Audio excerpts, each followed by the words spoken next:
한상원의 스포츠.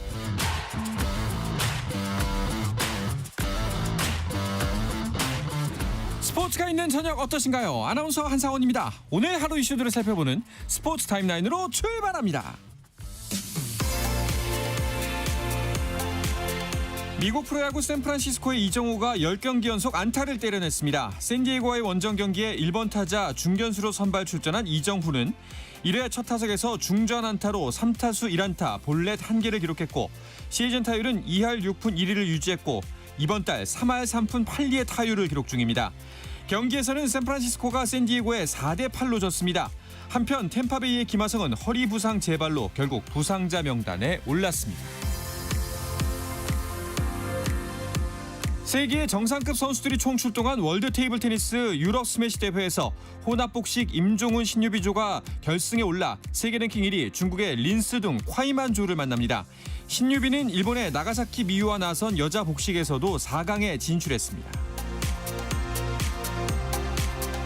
벨기에 프로축구 행크의 오연규가 레흐 포즈난과의 유로파리그 플레이오프 1차전에서 시즌 2호 골을 터뜨리며 팀의 5대1 완승을 도왔습니다. 행크는 오는 29일 홈에서 열리는 2차전에서 챔피언스리그 본선행 확정을 노립니다. 한편 마인츠의 이재성은 유로파 컨퍼런스 리그 로센보르그와의 플레이오프 1차전에 선발 출전했지만 공격 포인트를 올리지는 못했고 팀은 1대2로 역전패했습니다. 우리나라 사이클의 기대주인 18살 최태호가 한국 선수 최초로 세계 트랙 주니어 선수권 대회 남자 경륜 개인전에서 정상에 올랐습니다. 남자 단체 스프린트에서도 은메달을 획득했던 최태호는 내일 개인 스프린트 경기에 출전해 이번 대회 3번째 메달에 도전합니다. 사우디아라비아가 2029년 동계 아시안게임을 위해 건설 중인 스키 리조트 공사에 난항을 겪으면서 대체 개최국을 물색 중인 가운데 아시아 올림픽 평의회가 한국이 대신 개최할 수 있는지 대한체육회에 의향을 타진했습니다. 유승민 회장은 정부와 상의하겠다고 답변한 뒤 문화체육관광부에 이 내용을 보고한 것으로 알려졌습니다.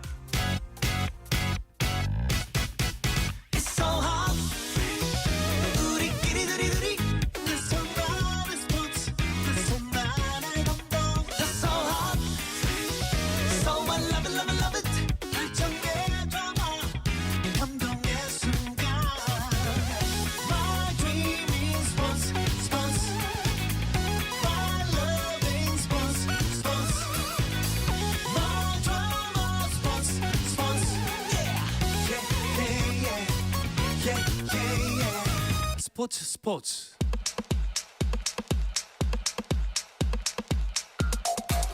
금요일 저녁 축구 이야기 축구장 가는 길 시작하겠습니다. 서우정 축구 전문 기자 풋볼리스트의 김정용 기자와 함께합니다. 두 분 어서 오십시오. 안녕하세요. 네, 안녕하세요. 반갑습니다. 자, 앞서 유로파 선수들 소식들을 단신으로 전해드렸는데요. 이 선수들의 활약이 대표팀에도 영향을 미치기 때문에 시즌 초반 활약에 더 눈길이 가게 됩니다. 네, 그렇습니다. 대표팀에 아무래도 우리 유로파 선수들이 주축으로 이제 뛰고 있고요. 그래서 새 시즌에 본격 돌입한 유로파 선수들이 시즌 초반에 어떤 컨디션을 보여주느냐, 이게 이제 9월, 10월 이제 다가오는 하반기 평가전에서는 결정적인 선발이나 경기력에 영향을 미친다고 볼 수 있겠는데요. 네. 특히 이제 홍명보 감독의 눈도장을 받고 있는 사실 그냥 실력으로 봐도 현재로서는 가장 유력한 공격수 후보인 오현규 선수가 시즌 초반에 상당히 좋은 모습 보여주고 있는 것이 우리한테는 좀 좋은 부분이고, 오현규 선수가 벨기에 구단인 행크에서 뛰고 있는데 네. 지난 시즌엔 실력은 좋았는데 조커였어요. 그 후반 교체 멤버인데 들어올 때 짧은 시간에 비해서 골을 굉장히 많이 넣었죠. 그래서 이제 주목을 받았다면, 하지만 우리 대표팀에서 주전으로 쓰려면 소속팀에서도 선발로 뛰어야 되거든요. 그런데 지금은 소속팀에서 선발로 뛰기 시작했고 그 점이 대표팀에 상당히 좋은 점으로 작용할 것 같습니다. 그렇습니다. 자, 그리고 또 한 가지 반가운 소식은 조규성 선수도 미트윌란에 복귀를 했습니다. 아직 몸이 올라오지 않았기 때문에 당장 대표팀에 뽑히긴 힘들더라도 그래도 반가운 소식은 맞죠? 네, 조규성 선수가 이제 지난해 여름 무릎 수술을 했는데 그 이후에 재활 과정에서 좀 이제 주사기에 의한 감염, 본인이 직접 얘기를 했습니다. 그로 인해서 무릎에 이제 합병증이 발생을 하면서 지금 1년 2개월 넘게 이제 경기에 나서지 못하고 치료와 이제 재활을 반복하는 그런 생활을 반복을 했었었죠. 그러다가 이제 지난 주말 소속팀 밀트윌란의 이제 비알레를 상대로 한 리그 경기에서 교체 출전하면서 네. 드디어 16개월여 만에 공식전에 나서게 됐습니다. 주중에 열린 이제 경기에는 뛰지를 못했지만은 어쨌든 조규성 선수도 복귀를 했고 경기에 출전할 수 있는 몸 상태가 됐다라는 것이 미테빌란의 코칭 스태프 판단이기 때문에 이제 대표팀도 본격적으로 관찰을 할 수 있게 됐습니다. 네.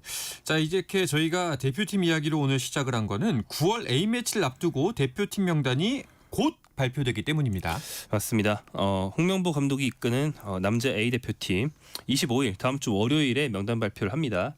이 명단은 9월에 열릴 A매치 평가전 2연전의 명단이고요. 9월 1일에 공항에 모여서 출국을 하게 되는데요. 이 경기는 미국에서 2연전이 열리고요. 미국에서 9월 7일 그리고 9월 10일에는 멕시코 상대로 이제 미국 멕시코 상대로 2연전을 갖게 되는데 네. 뭐 경기 장소도 월드컵 장소고 여러모로 상당히 의미가 있는 그런 평가전이 될 것 같습니다. 그렇죠. 말씀하셨던 것처럼 장소가 미국이라는 것도 의미가 있고 또 오랜만에 원정 평가전이라는 것도 의미가 있을 것 같아요. 네, 홍명보 감독 부임 이후에 곧바로 월드컵 아시아 지역 3차 예선에 돌입을 했었죠. 그래서 10경기는 모두 이제 아시아 지역 팀들과 상대로 홈앤 어웨이식 경기를 치렀고 지난 7월에 열렸었던 동아시안컵도 결국은 이제 우리 가까이에 있는 동북아시아권 팀들과의 경기였습니다. 그렇기 때문에 이번에 미국으로 건너가서 미국, 멕시코 어떻게 보면 이제 우리가 북중미 월드컵에서도 상당히 만나게 될 경쟁력 있는 수준의 팀들이거든요. 네. 만날 수 있는 이제 이 팀들과의 해외 원정 평가전은 우리 대표팀이 그 동안에 이제 아시아 지역에서의 예선과는 다른 좀 이제 월드컵 본선을 대비한 실전 경험의 성격으로서 우리의 현실적 위치를 한번 확인해 볼 수 있는 중요한 기회가 될 수 있습니다. 네. 자, 그리고 또 미국 대표팀을 맡고 있는 감독이 바로 포체티노 감독이기 때문에 이 부분도 눈길을 모으고 있습니다. 맞습니다. 마우리시오 포체티노 감독은 많은 분들이 이름이 익숙하실 거예요. 토트넘 호스퍼에서 손흥민 선수가 토트넘으로 왔을 때부터 이미 감독이었고 네. 뭐 가장 전성기를 함께했던 감독이죠. 뭐 대표적으로 프리미어리그 2위, 웨파 챔피언스리그 준우승 같은 이제 업적을 달성했을 때의 감독이었습니다. 그리고 뭐 그렇게 유력하진 않았지만 이후에 한국 대표팀 사령탑을 찾는 과정에서 조금 거론된 적은 있는 정도의 뭐 상당히 명장이었다고 할 수 있는데요. 최근에는 유럽에서는 상당히 하향세였고 네. 그래서 이제 미국 대표팀까지 흘러갔다라고도 볼 수 있겠어요. 미국은 피파 랭킹이 16위로 23위인 한국보다는 좀 높습니다. 그런데 역대 전적에서는 한국이 5승 3무 3패로 좀 더 앞서 있는 상황이고요. 네. 또한 다른 상대 멕시코는 피파 랭킹 17위. 미국과 앞서거니 뒤서거니 하고 있는 상황이고 멕시코는 뭐 각 연령별 포함해서 만난 기억이 상당히 많으실 거예요. 평가전을 가장 최근에 가졌던 게 2020년 오스트리아의 제3국에서 했던 평가전이 가장 마지막이었습니다. 네. 그 월드컵에서 만났던 그 모습이 아직도 기억에 선합니다. 예, 그 비앙코 선수였나요? 블랑코의 예. 개구리 점프가 개구리 점프, 예. 1998년. 아마 그 모습 기억하시는 분들 굉장히 많으실 것 같은데 자, 어떤 선수들이 이 원정 평가전에 나서게 될 것인지가 궁금합니다. 이런 상황에서 그 눈길이 가는 소식이 또 한 가지가 있습니다. 바로 카스트로프 선수의 이름이 다시 나오기 시작하고 있다는 거죠. 네, 한 2년 전부터 예스 카스트로프 선수가 이제 당시 소속팀이던 니른베르크에서 퍼포먼스가 상당히 눈길을 끌었고, 당시 또 우리 대표팀을 이끌었던 것이 독일 출신의 클린스만 감독이었었기 때문에 자연스럽게 이제 연결이 됐던 것 같습니다. 뭐 클린스만 감독이 굉장히 좀 안 좋게 대표팀과는 결별을 했지만은 그 당시에 이제 이 예스 카스트로프 선수의 어떤 한국 대표팀 선발을 위해서 계속 접촉을 하고 있다라는 얘기는 돌았었거든요. 그러다가 이제 크리스만 감독이 떠나고 잠시 조용했는데 지난해 다시 한번 예스 카스트로프 선수가 좀 인터뷰라든가 이런 걸 통해 가지고 한국 대표팀에 뛰는 것을 고려하고 있다 이런 얘기가 돌면서 상당히 또 화제가 됐고요. 결국 최근 있었습니다. 11일 국제축구연맹 피파에서 협회 변경 플랫폼 공지를 통해 가지고 카스트로프 선수가 독일 축구협회를 떠나서 이제 대한축구협회 소속으로 변경했다는 사실을 알렸습니다. 카스트로프 선수 같은 경우에는 독일 16세 이하 대표팀부터 지금 23세 이하 대표팀까지 계속 뽑혔었거든요. 아직 A 대표로 선발되거나 A 대표로 경기를 출전한 경력이 없기 때문에 대한축구협회로 변경할 경우에 우리 대표팀 선발이 가능한 상황입니다. 네. 그 독일인 아버지와 이제 한국인 어머니 사이에서 태어났다고 하는데 일단은 연령별 대표팀에 계속 뽑혔던 걸 보면은 경쟁력이 있어 보이긴 합니다만 어떤 선수인지 그리고 정말 귀화까지 시켜서 우리 대표팀에 이렇게 불러올 만한 선수인지 좀 궁금하거든요. 일단 이 선수가 어느 정도의 실력인지는 뭐 최근에 이제 서우정 기자가 뭐 다른 이제 어떤 뉴스를 통해서 잘 좋은 예를 말씀해 주신 바가 있는데 그 이 선수가 한국 대표팀으로 옮기려고 할 때 독일 축구협회에서 만류했다고 그래요. 네, 이것만으로도 사실 어느 정도 설명이 되죠. 네. 네, 독일이 지키고 싶은 수준의 재능 중에 하나다. 그리고 뛰는 포지션과 어떤 특성을 보면 좀 전투적이고 많이 뛰는 선수이면서 주로 중앙 미드필더를 보고요. 네. 측면 수비수, 측면 미드필더 이런 다양한 포지션을 볼 수 있는 선수인데 기본적으로는 우리 대표팀에서 조금 공격적인 중앙 미드필더 지금 주로 황인범 선수가 서는 그런 자리인데 황인범 선수보다 훨씬 어리기 때문에 세대 교체도 될 수 있고 또 이제 동시에 한 대표팀에 있을 때 서로 다른 카드가 될 수 있는 네. 그런 상당히 도움이 될 만한 실력자죠. 또 독일 입장에서는 또 우리한테 안 좋은 기억이 있기 때문에 더 배가 아프지 않을까라는 생각이 좀 들기도 합니다. 아마 그런 걸 거예요. 독일 축구협회는 당장은 지금 대표팀에 뽑을 어떤 자원은 아니지만 네. 향후 3, 4년 뒤에는 뭔가 좋은 지금 미넨글라드바흐라는 굉장히 좋은 팀으로 또 이적을 했고 거기에서 경쟁을 하고 있기 때문에 이 선수가 조금 더 이제 스텝업을 하면은 대표팀에 올 수도 있는 미래 자원인데 이 선수가 아예 한국으로 가버린다는 것이 상당히 좀 아쉽긴 할 것 같습니다. 네. 두 분께서는 이 선수가 우리나라에 오는 거, 대표팀에 합류하는 거 어떻게 보시는지 의견이 좀 궁금합니다. 저는 뭐 큰 틀에서는 네. 이것은 거스를 수 없는 흐름이고 예, 뭐 반감이 예전엔 있었어요. 이런 일들에 대해서. 근데 이제는 반감을 가질 세상은 완전 지났다. 그래서 저는 거스를 수 없는 흐름이라고 생각하고 뭐 우리나라에서 뛰는데 이제 흔히 우리가 말해서 우리 혈통이 아닌데 한국인인 선수들 있을 수 있고 반대로 우리 혈통인데 외국에서 뛰거나 혼혈의 선수들이 있을 수 있죠. 네. 이런 선수들이 한 2-3개 정도의 국적이 가능한 가운데서 대표팀을 골라서 가장 마음에 가는 대표팀에서 뛰는 게 요즘 전 세계적인 흐름입니다. 국적이 하나인 선수로만 이루어진 대표팀이라는 거는 세계적으로 거의 남지 않았어요. 좀 거칠게 말하면 한국 포함해서 정말 소수밖에 안 남았습니다. 네. 일본도 안 그렇거든요. 예. 일본도 혼혈이 질비해요. 아, 그렇죠. 네, 예. 그런 거 보면은 우리가 오히려 굉장히 늦게 따라가고 있다. 이 카스트로프 선수가 결론이 어떻게 나든 뭐 제2, 제3의 카스트로프가 줄줄이 등장할 것이 시대의 흐름이다. 이렇게 생각합니다. 이미 여자 대표팀에는 KC 유진 페어라고 하는 네. 미국인 아버지와 한국인 어머니 사이에서 태어난 혼혈 선수가 활약하고 있습니다. 다만 남자 대표팀 같은 경우에는 이제 성인으로서 병역 의무라는 부분이 아무래도 정확하게 어떻게 해석이 될 것인가. 엔스 카스트로프 선수 같은 경우에는 이중 국적이기 때문에 선천적으로 한국 국적이 주어져 있는 상태긴 해요. 그걸 본인이 선택하느냐 안 하느냐의 문제였는데 이제 선택했을 때 그럼 과연 병무청은 이 선수에게 병역 의무 부과에 대해서 어떻게 해석을 할 것인가. 이 부분이 미지수였기 때문에 대한축구협회로서도 카스트로프 선수가 우리 대표팀에 대한 굉장히 호의적이고 긍정적인 관심을 갖고 있어도 우리가 이 부분을 다 책임져 줄 수 없습니다라고 했던 것이 이제 최근까지의 스탠스였었거든요. 놀랍게도 카스트로프 선수 본인이 그렇다면 병역 의무를 비롯한 모든 변수는 제가 다 책임지겠습니다라고 하면서 지금 대한축구협회 변경을 선택을 한 거예요. 그 부분 때문에 지금 대한축구협회도 대표팀도 이 선수의 진정성에 대해서는 이제 의심을 하지 않고 있거든요. 그렇기 때문에 저는 이제 순수 기량만 놓고 보면 되는데 이 부분에 대해서는 김종용 기자도 아마 동의할 거예요. 이번에 그 카스트로 선수가 대한축구협회로 변경하고 나서 이제 우리나라 국적 선수들의 가치 평가를 하는 사이트들이 있지 않습니까? 단숨에 6위로 올라왔습니다. 지금 독일 분데스리가 일부에서도 상당히 경쟁력이 있는 팀에 최근에 이적을 했고 이적료도 상당했었고요. 이런 정도의 선수를 우리 대표팀이 외면할 이유는 저는 전혀 없다라고 생각합니다. 만약에 이번에 9월 A매치에서 선발이 된다면 바로 좀 팀에 녹아들 뭐 전력에 큰 변화가 있을까요? 시간이 좀 걸리겠죠. 네. 지금 우리 계속 얘기하는 것처럼 좀 드문 케이스이기 때문에 아마 홍명보 감독도 일단 선발한 뒤에 어떻게 이 선수를 케어해주고 팀에 녹여낼 것인지 홍명보 감독이 이런 게 상당히 장점이기 때문에 네. 좀 사려 깊게 접근할 것 같고요. 뭐 감독 판단에 따라서 차라리 빠르게 뛰게 해주는 게 적응에 도움이 된다. 이러면 빨리 뛰게 할 것이고 순차적으로 하는 게 이 선수에게 부담을 덜 주는 것이다 생각하면은 부담을 덜 줄 것이고. 네. 저는 오히려 이제 여권이나 비자 같은 좀 현실적인 행정적 절차가 얼마나 빠르게 해소되느냐가 좀 중요할 것 같고요. 네. 이미 우리 대표팀에는 유럽을 비롯한 전 세계에서 활동하고 있는 해외파들이 굉장히 많습니다. 그래서 영어에 대한 어떤 소통에 대한 부담감이 어느 역대 대표팀보다도 적고요. 거기다가 손흥민이라는 선수가 여전히 대표팀에 있잖아요. 그렇죠. 예, 독일어를 비롯해가지고 이 선수의 어떤 심리적인 부분 케어해줄 수 있고 카스트로프 선수 본인도 본인이 어렸을 때 축구 선수로 성장할 때 손흥민 유니폼을 입고 열심히 뛰었다라고 할 정도로 본인의 어떤 그 멘토라고 해야 될까 어떤 이미지, 그 아이콘의 이미지를 갖고 있거든요. 그래서 그런 부분을 보면 대표팀 와서도 쉽게 융화될 것 같습니다. 얼핏 생각해 보니까 독일어를 유창하게 하진 않더라도 최소한 알아들을 수 있는 선수가 대표팀에 손흥민, 꽤 있네요. 이재성, 김민재 뭐 잔뜩 있거든요. 황희찬, 네, 황희찬. 음. 네. 그리고 의외로 카스트로프 선수가 한국어 듣기 실력이 꽤 된다고 합니다. 오. 집에서는 어렸을 때 썼다고 그래요. 그래요? 예, 어머니가 교육을 또 네, 예, 네. 조기교육을 시키셨나 보네요.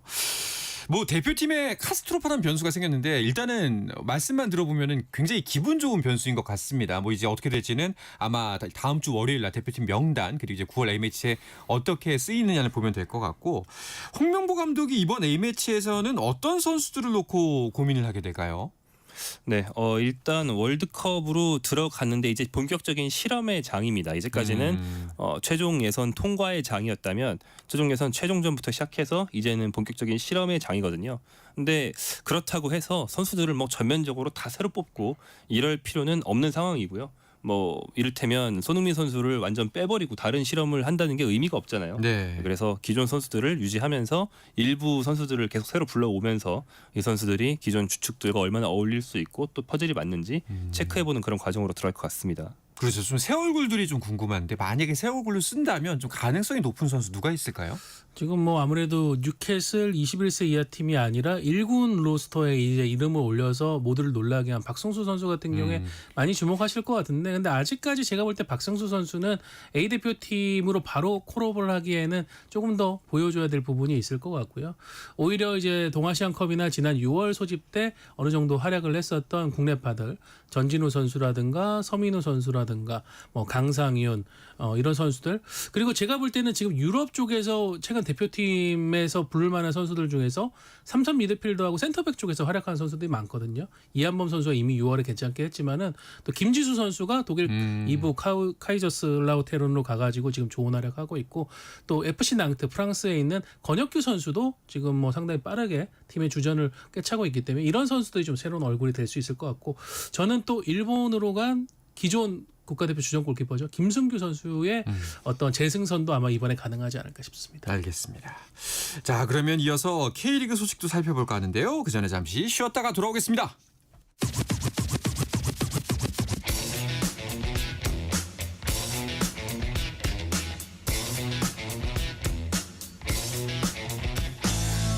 짜릿함이 살아있는 시간 한상원의 스포츠. 자, 축구 이야기 이어가기 전에 잠시 프로야구 경기 상황 정리해드립니다. 22년 만에 10연패에 빠진 롯데 어제도 연장 무승부로 경기를 마치면서 연패 탈출에 성공하지 못했습니다. 자, 오늘 NC와의 경기에서는 연패 탈출이 가능할까요? 원정 경기로 치러지는 주말 3연전 첫 경기 현재 연패 탈출 오늘도 살짝 어려움에 봉착한 모습입니다. 7회 초 현재 6회 말 역전을 당하면서 6대5로 NC에 한 점 뒤져 있는 상황입니다. 반면에 연승으로 주목받는 팀이 있죠. 9위 두산이 7연승을 달리면서 가을 야구 마지노선인 5위와의 격차를 3경기 차로 좁혀놨습니다. 공교롭게도 오늘부터 5위 KT와의 주말 3연전 경기를 시작했습니다. 경기는 현재 6회 말이 진행 중이고요. 두산의 기세가 무섭습니다. 8대7로 1점 차 리드를 하고 있습니다. 롯데와 두산의 연패 연승으로 더 치열해진 중위권 경쟁 속에서 지난 시즌 챔피언 기아는 기세 좋게 선두를 달리고 있는 LG를 만났습니다. 송승기 대 이일이의 맞대결로 시작된 경기. LG의 기세가 정말 대단하네요. 막강 선두의 모습을 보여주고 있습니다. 6회 초 현재 12대1로 크게 앞서 있습니다. 3위로 올라선 SSG는 5연패에 빠진 2위 한화를 상대하고 있는데요. 한화 폰세가 장염과 감기를 털어내고 열흘 만에 경기에 복귀했습니다. 자, 투수력이 강한 팀인 만큼 팽팽한 투수전이 펼쳐지고 있습니다. 8회 말 현재 0대0입니다. 마지막으로 키움 대 삼성의 경기를 보도록 하죠. 라이온스 파크에서 열리고 있는데요. 7회 초 현재 삼성이 8대2로 키움의 6점 차 앞서고 있습니다. 금요일 저녁 축구 이야기 축구장 가는 길 이어가도록 하겠습니다. 풋볼리스트 김정용 기자, 서우정 축구 전문 기자와 함께하고 있습니다. 자, K리그 이야기도 해보도록 하죠. 지난 한 주를 저희가 쉬어가서 현재 K리그1이 어떤 판도로 진행되고 있는지부터 짚어보고 이야기를 이어가도록 하겠습니다. 서우정 기자가 팀 순위를 정리해 주시죠.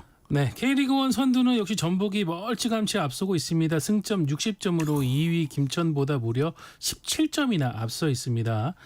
중위권은 뭐 역대급 혼전이라 할 수 있는데요. 2위 김천, 3위 대전, 4위 포항까지 승점 차가 2점밖에 나지 않고요. 또 5위 서울, 6위 광주, 7위 울산, 8위 강원, 9위 수원FC의 승점 차는 6점입니다. 그러니까 이게 상황에 따라 가지고 경기가 확 바뀔 수 있는 그런 상황이고요. 10위 제주도 승점 30점으로 그렇게 간격이 크진 않습니다. 안양이 최근에 좀 부진한 상황이 되면서 11위까지 떨어졌고요. 12위는 대구인데 11위 안양과는 승점 차가 무려 12점이나 나고 있습니다. 네. 야, 전북이 독주 체제를 확실하게 하고 있는데 22경기째 무패인가요? 네, 맞습니다. 뭐 지금 전북의 적은 과거의 전북밖에 없다. 이런 말이 나올 정도인데, 그러니까 이번 시즌 우승은 뭐 기정사실화 해도 될 정도로 가고 있고, 네. 그렇다면 이제 기록 수립이라든지 역대 전북이 강했던 시즌이 워낙 많다 보니까 그 중에 어느 정도냐 이런 걸 따지는 거 외에는 전북 가지고 할 얘기가 많지 않은 거예요. 전북이 기존에 세웠던 K리그 최다 무패 연속 기록이 33경기였습니다. 상당하죠. 지금 22경기니까 3분의 2를 딱 왔다고 볼 수 있는 그런 상황이고요. 이번 시즌 26경기를 해서 18승 6무 2패인데 22경기 무패다. 그러니까 네. 초반 4경기 동안만 2번 졌고 그 뒤로는 지지 않았다라고 보시면 되겠습니다. 네. 아니 그런데 또 코리아컵에서는 부진했다면서요? 네, 주중에 홈인 전주 월드컵 경기장에서 강원 FC를 상대로 코리아컵 준결승 1차전을 치렀는데요. 결과부터 얘기드리면 1대1 무승부로 끝났습니다. 김영민 선수가 선제골을 넣었지만 강원의 구본철 선수의 동점골을 내주면서 끝났는데 문제는 전북도 이날 어느 정도는 로테이션을 돌렸어요. 하지만 강원이 거의 사실상 주전 선수들 거의 다 빼고 나왔던 경기였단 말이에요. 그렇다면 전북이 홈에서 확실하게 강원을 누르고 갔어야 됐는데 오히려 전반부터 경기력에서 강원에 밀리는 모습이 나왔고 결과도 1대1 무승부가 됐습니다. 그래서 경기 중에 더위가 상당히 높다 보니까 쿨타임이 있는데 그때 포획 감독이 굉장히 격노하는 선수들에게 굉장히 화가 나서 지시를 하는 그런 모습도 나왔고 끝나고 나서도 포획 감독이 오늘 선수들에 대한 솔직한 내 얘기를 들으려면 기자 여러분들도 집에 못 가신다라고 할 정도로 좀 마음속에 많은 것이 있지만 표현을 하지 않았습니다. 야, 그 진짜 선두지만 절대 또 이제 방심하지 않네요. 예, 그래서 물러서지 않은 것 같습니다. 자, 그리고 신태용 감독이 선임된 울산은 여전히 7위에 있네요. 네, 뭐 제대로 반등을 하지 못하고 있는데요. 부임 첫 경기에서 승리를 거뒀지만 두 번째 경기 상대가 이게 현재 순위와 무관하게 K리그에서 가장 무서운 팀 수원 FC를 만났어요. 가장 상승세를 타고 있는 팀을 만났는데 그렇다 보니까 이제 2대 4로 패배를 했습니다. 그래서 신태용 감독 부임 이후에 1승 1패인 상대고요. 신태용 감독이 아직 시간이 좀 필요하다 그러면서 3위 진입이 자신 있다 이렇게 얘기를 했거든요. 네. 지금 확실히 신태용 감독 오기 전에 이미 영입돼 있었던 예전에 K리그 최강이었던 공격수 말카움 선수는 네. 폼이 올라가고 있습니다. 경기력이 좀 살아나고 있는 것 같은데 하지만 그것만으로 되는 일은 아니고 전반적으로 좀 빠르고 역동적인 축구를 해보려고 하지만 팀이 많이 지쳐 있다는 그런 어떤 신체적인 한계는 감독이 바뀌었다고 당장 달라지지 않잖아요. 네. 선수들이 좀 힘을 쥐어짜고 있는데 속도가 안 나오는 모습도 종종 있거든요. 이런 문제를 신태용 감독이 뭐 신예의 기용이라든지 뭐 전술의 수정이라든지 어떻게 대응할지도 좀 볼거리가 될 것 같습니다. 말컹 선수는 뛰는 거 보니까 무슨 중학생 경기에서 뛰는 성인 같더라고요. 네, 머리 하나가 일단 더 있고. 네. 체격도 그렇고 몸 전체적으로 큰데. 자, 그리고 순위표를 보면서 또 어떤 팀의 행보가 눈길을 모으나요? 울산과 함께 역시 시즌 개막 전에 우승 후보로 꼽혔던 FC 서울이 지난 주말 열렸던 26라운드 이제 경기에서 김천 원정에서 무려 2대 6 4골차 패배를 당했어요. 수비가 완전히 무너지면서 최근 리그 두 경기에서 8실점을 하는 굉장히 수비 불안을 보여주고 있어가지고 김기동 감독의 표정이 좋지가 않고요. 또 포항과 안양이 맞붙었는데 이날 포항이 전반에 터진 이호재 선수의 선제골을 지켜가면서 1대0 승리 3경기 연속 지금 1대0 승을 거뒀습니다. 기성용 선수가 최근에 늑골 쪽에 미서의 골절로 인해서 결장하고 있는 상황에서도 팀은 계속 연승 행진을 가고 있고 반면에 안양은 3연패에 빠지면서 리그 순위가 11위까지 내려오면서 강등권에 걸리게 됐습니다. 네. 아니 근데 이 경기 그 포항 1대0으로 이겼던 경기에서 판정이 오심으로 인정됐다는데 한두 개가 아니라면서요. 네, 일단 사실 경기 직후에도 경기 중에도죠. 많은 좀 의아함이 있었던 판정이 있었는데 한 경기에서 이제 팔꿈치 가격이 양 팀에서 다 나왔어요. 근데 이제 권경원 선수도 있었고 이호주 선수도 있었는데 이호주 선수가 먼저였는데 이호주 선수의 경우에 조금 더 가격의 정도가 그냥 정도만 보면요 강했다고 볼 수 있거든요. 뭐 맞은 선수였던 그 충격의 정도나 상처의 정도를 볼 때요. 네. 근데 이제 결과적으로는 권경원 선수 퇴장, 이호주 선수 경고였는데 이게 나중에 평가회에서 확인을 해 보니까 둘 다 오심이다. 그래가지고 이제 권경원 선수의 추가 징계는 이제 없어지고 반대로 이호주 선수가 추가 징계를 받게 되면서 이게 하나도 아니고 한 경기에서 막 복수로 이제 오심이라고 인정하는 게 나와 버리면 뭐 인정하지 않는 것보단 낫습니다만 좀 너무 그 판정의 정확도가 너무 낮다는 거를 자인하는 꼴밖에 되지 않잖아요. 네. 그래서 최근에 뭐 판정 가지고 얘기가 늘 많은데 점점 더 많은 불만이 생길 수밖에 없는 그런 상황이 됐습니다. 아니 이제 이런 상황을 방지하고자 VAR을 도입한 거잖아요. 근데 있었을 텐데도 이런 결과가 나왔네요. 네, VAR 도입 이후에 지금 축구계가 맞이한 새로운 풍경은 추가 시간이 뭐 15분, 20분 이렇게 되는 상황도 우리가 감내를 하고 있지 않습니까? 네. 그만큼 시간을 얼마를 들이든지 가장 정확한 판정을 하자는 것이 VAR 도입의 목적이라고 할 수 있는데 최근에 K리그가 K리그2 24라운드에서도 역대급 오심이 발생을 했었어요. 오프사이드를 완전히 잘못 긋다 보니까 오프사이드가 아닌 상황을 오프사이드로 불어서 득점을 취소를 시켰었단 말이에요. 그러니까 이런 장면도 그렇고 지금 전체적으로 그 K리그가 대한축구협회의 어떤 심판 운영에 대한 좀 불신을 가질 수밖에 없는 상황들이 계속 번복되고 있는데 여기에 대해 가지고 대한축구협회는 뭐 판정에 대한 부분에 대한 뭐 잘못은 시인을 하지만 심판에 대한 징계는 공개할 수 없다 이런 원칙들을 고수하고 있어요. 서로 소통이 되지 않으니까 이 불신의 씨앗이 더 커지는 것 같습니다. 네. 자, 이런 뒤숭숭한 분위기 속에서 이번 주말 27라운드가 펼쳐집니다. 일단은 대진부터 살펴보도록 하죠. 네, 내일 토요일에 이제 대구와 제주에 경기가 열리고요. 그리고 이제 김천 상무와 수원 FC의 경기도 있습니다. 그리고 광주 FC와 강원은 광주의 홈에서 맞붙게 됩니다. 네. 자, 그리고 일요일에도 세 경기가 펼쳐집니다. 네, 포항과 전북이 일단 포항 스틸리아드에서 만나고요. 그리고 이 경기가 가장 눈길을 끌 것 같습니다. 서울과 울산의 맞대결인데요. 서울이 지금 전력 손실이 좀 많은 상황에서 울산을 홈에서 상대를 해야 됩니다. 그리고 권경호 선수가 극적으로 돌아온 안양은 홈에서 대전을 상대합니다. 그렇습니다. 자, 마지막으로 K리그2 이야기 간단하게 이야기하고 넘어가도록 하죠. 승격 경쟁 어떻게 되고 있습니까? 승격 경쟁은 여전히 뭐 인천이 선두에 있습니다. 뭐 인천이 가끔 좀 요즘에 발목을 잡히기도 해요. 근데 역시나 그렇다고 해서 2위, 3위에 있는 팀들이 완전 연승을 하는 건 아니기 때문에 네. 승차가 빠르게 줄어들지는 않고 있고요. 그래서 인천과 2위 수원, 삼성의 승점차 8점으로 유지가 되고 있고 2위 수원, 3위 전남, 4위 부천, 5위 부산까지가 이제 승격에 도전할 수 있는 순위에 머무르고 있습니다. 알겠습니다.